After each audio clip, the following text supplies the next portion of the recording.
Hello dear students, welcome to today's video.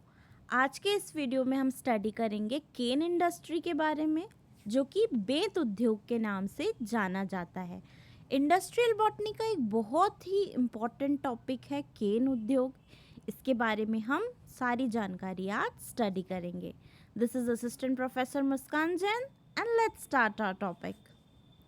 तो सबसे पहले इंट्रोडक्शन देख लें हम केन इंडस्ट्री। केन इंडस्ट्री या बेंत उद्योग क्या होता है? केन को हम रट्टन के नाम से भी जानते हैं and it comes from Calamus species. मतलब बेंत जो है वो कैलिमस प्रजातियों से प्राप्त होता है। इसका जो कुल है या इसकी जो फैमिली है उसका नाम है एरिकैसिए फैमिली। बहुत ही इम्पॉर्टेंट होता है किसी भी, अगर हम इंडस्ट्री के बारे में पढ़ रहे हैं और किसी प्लांट के बारे में पढ़ रहे हैं तो उसका बोटानिकल नेम, कॉमन नेम और उसका फैमिली नेम। तो cane is Calamus species and it belongs to Arecaceae family. It is a climbing palm with long slender hollow stem. ये क्या है? एक क्लाइंबिंग पाम है। यह एक आरोही पाम है, मतलब बेल के प्रकार है, जिसकी लंबी, पतली और खोखले तने होते हैं, है ना। Long, slender and hollow stems होती हैं। ठीक है, आगे देखते हैं। अब इसकी जो इम्पोर्टेंट प्रजातियां होती हैं जिनका यूज़ होता है, तो फर्स्ट इज कैलिमस रोटैंग। इसको आप पढ़ेंगे कैलिमस रोटैंग। Next is कैलिमस ब्रांडिसी। यहाँ जो इसकी स्पीशीज़ का नाम है वो बदल रहा है और जो इसकी जीनस का नाम है वो हमेशा क्या रहेगा? कैलिमस, है ना। Calamus brandisii, Calamus tenuis, Calamus erectus. Then next is Calamus tenuis and next is Calamus erectus. इस चार प्रजातियों के बारे में हमने नाम इनके सीख लिए हैं। ठीक है, आप एक बार रीड करके देखिएगा। कैलिमस रोटैंग, कैलिमस brandisii, Calamus tenuis and कैलिमस erectus. अब इसके डिस्ट्रीब्यूशन की बात करें हम कि भाई ये कहाँ कहाँ पाया जाता है। So it is widely distributed in, या it is widely found in Assam, Arunachal Pradesh, Kerala, Tamil Nadu, West Bengal and Uttar Pradesh. ठीक है, इसके अलावा ये साथ ही साथ श्रीलंका, म्यांमार, मतलब जो बर्मा कहा जाता था जिस देश को, और साउथ वेस्ट एशिया में ये पाया जाता है। ठीक है, ये इसका डिस्ट्रीब्यूशन हो गया। देन नेक्स्ट इज कैरेक्टरिस्टिक्स की इसकी क्या विशेषताएं हैं। तो it is an evergreen climbing palm. यह एक सदाबहार आरोही पाम है।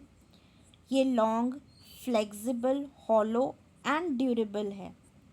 ये लंबा, लचीला, खोखला और टिकाऊ तना है। ठीक है, जब भी इसका उपयोग अलग अलग चीज़ों में किया जाता है, अब उपयोग किस में किया जाता है तो ये हम आगे पढ़ेंगे।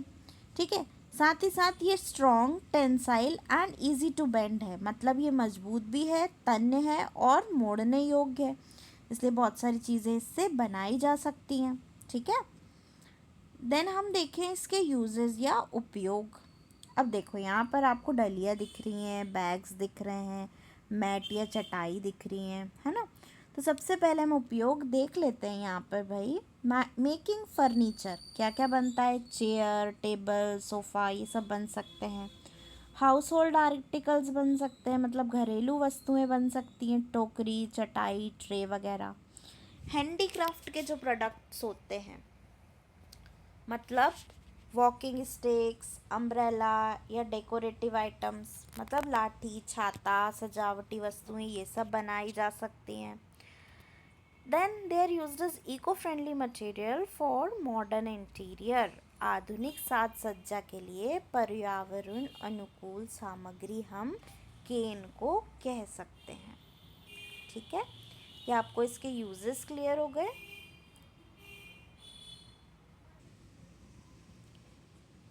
देन हम बात करें इकोनॉमिक इम्पोर्टेंस या आर्थिक महत्व की, तो सबसे पहले it provides employment to rural and tribal people. मतलब ग्रामीण व आदिवासी लोगों को ये क्या करता है, रोजगार प्रदान करता है। साथ ही साथ cane products are high domestic and export demand. High domestic and export demand होते हैं ये, मतलब घरेलू व निर्यात मांग इनकी क्या होती है, अधिक होती है। आप हर जगह देखेंगे कि भाई आपको कहीं ना कहीं केन से बनी हुई डलिया, बैग्स और अदर हाउस होल्ड आइटम्स मिल जाएंगे। ठीक है। It is also known as green gold due to high economic and social value.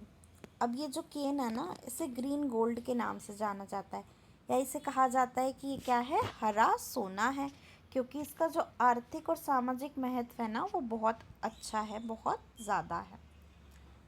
Then हम देखें कि भाई क्या क्या बन रहा है, तो आप देख लीजिए कितने सुंदर सुंदर इसके फर्नीचर और आइटम्स बनते हैं। देन मेडिसिनल यूजेस की अगर बात करें तो इसके जो फ्रूट्स होते हैं वो एडिबल होते हैं, मतलब खाने योग्य होते हैं।